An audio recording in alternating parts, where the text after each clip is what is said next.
Hello guys, welcome back to Fab Classes. तो आज हम फिर आए हैं इंडियन फ्रीडम स्ट्रगल के ऊपर अनदर 10 इम्पॉर्टेंट एमसीक्यूज़ को लेके, जो कि आपके एग्ज़ाम्स के लिए काफ़ी ज़्यादा इम्पॉर्टेंट हैं, चाहे आप किसी भी सेंटर या स्टेट लेवल एग्ज़ाम की प्रिपरेशन कर रहे हैं। तो बिना टाइम को वेस्ट किए अपने वीडियो लेक्चर को स्टार्ट करते हैं। तो बढ़ते हैं अपने आज के फर्स्ट क्वेश्चन की ओर।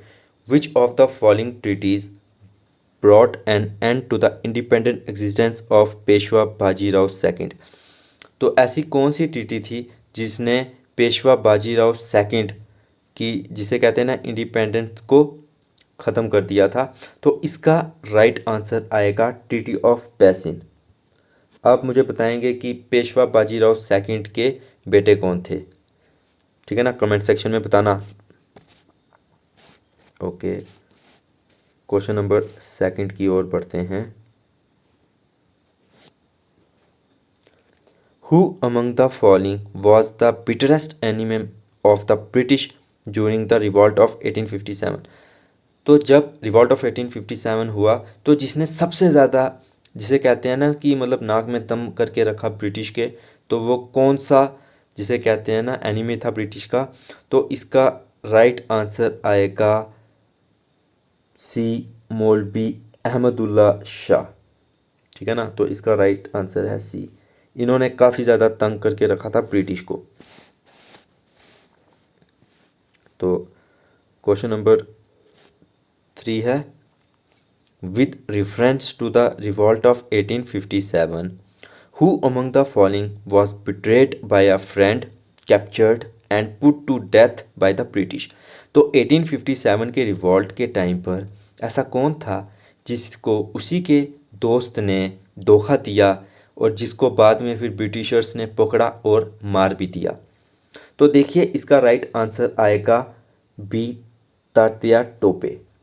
देखिए तात्या टोपे को धोखा दिया था मान सिंह ने, ठीक है ना। मान सिंह ने जो है तात्या टोपे को धोखा दिया और जिसकी वजह से बाद में ब्रिटिशरों ने इनको मार भी दिया। और तात्या टोपे किसके कमांडर थे? तो भाई ये थे नाना साहिब, जो कि बेटे थे पेशवा बाजीराव सेकंड के। ओके, उम्मीद है कि आपको समझ आएगा।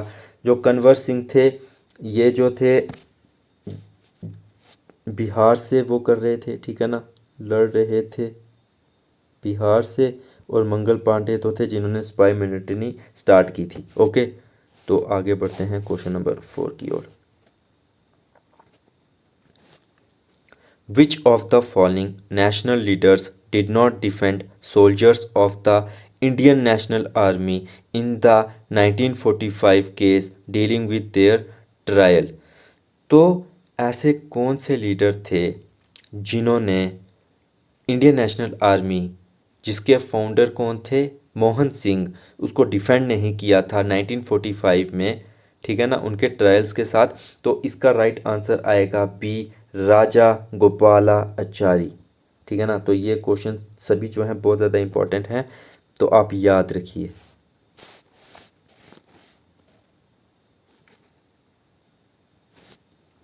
क्वेश्चन नंबर 5 है, Which among the following was also known as the Western Presidency in the early times of the East India Company? तो ईस्ट इंडिया कंपनी की वेस्टर्न प्रेसिडेंसी किसको कहा जाता था? कब?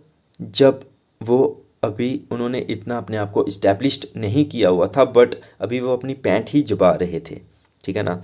तो इसका देखिए राइट आंसर आएगा डी, सूरत। अब आप इस चीज़ को गैस भी कर सकते थे। देखिए मद्रास तो साउथ में आ गया, ठीक है ना।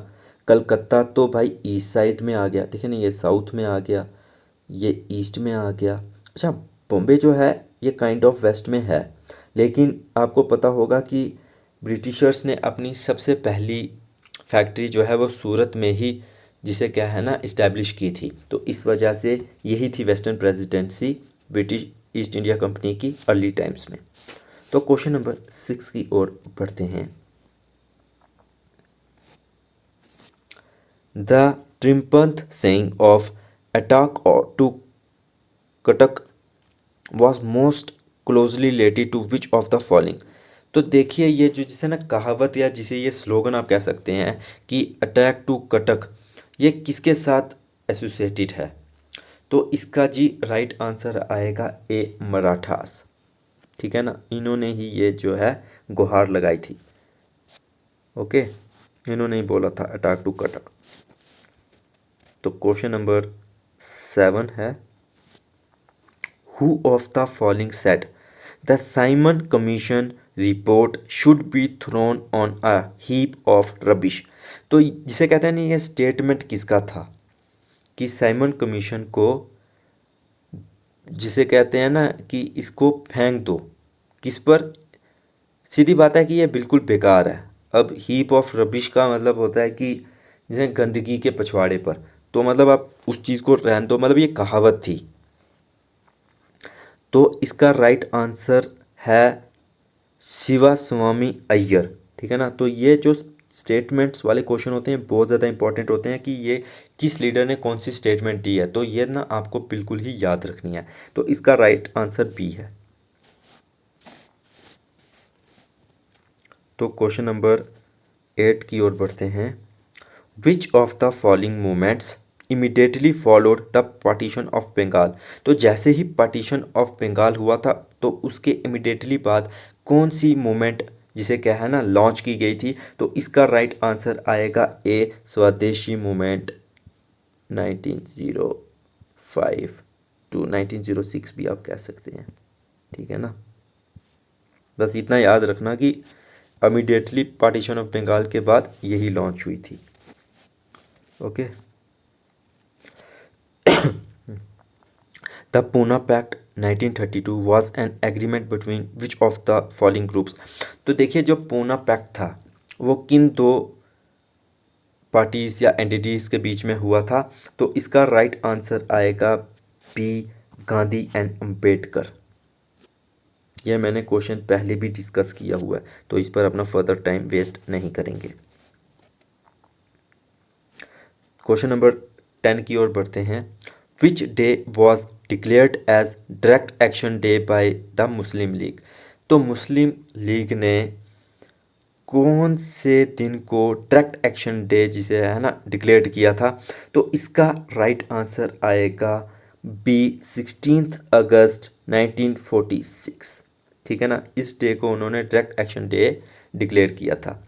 तो दोस्तों आज की इस वीडियो लेक्चर में हमने डिस्कस किए हैं 10 इंपॉर्टेंट एमसीक्यूज़। नेक्स्ट सेट में हम अनदर 10 एमसीक्यूज़ लाएंगे जो कि आपके एग्ज़ाम्स के लिए काफ़ी ज़्यादा इंपॉर्टेंट होंगे। तो आप चैनल को सब्सक्राइब करके वीडियो को भी लाइक ज़रूर करना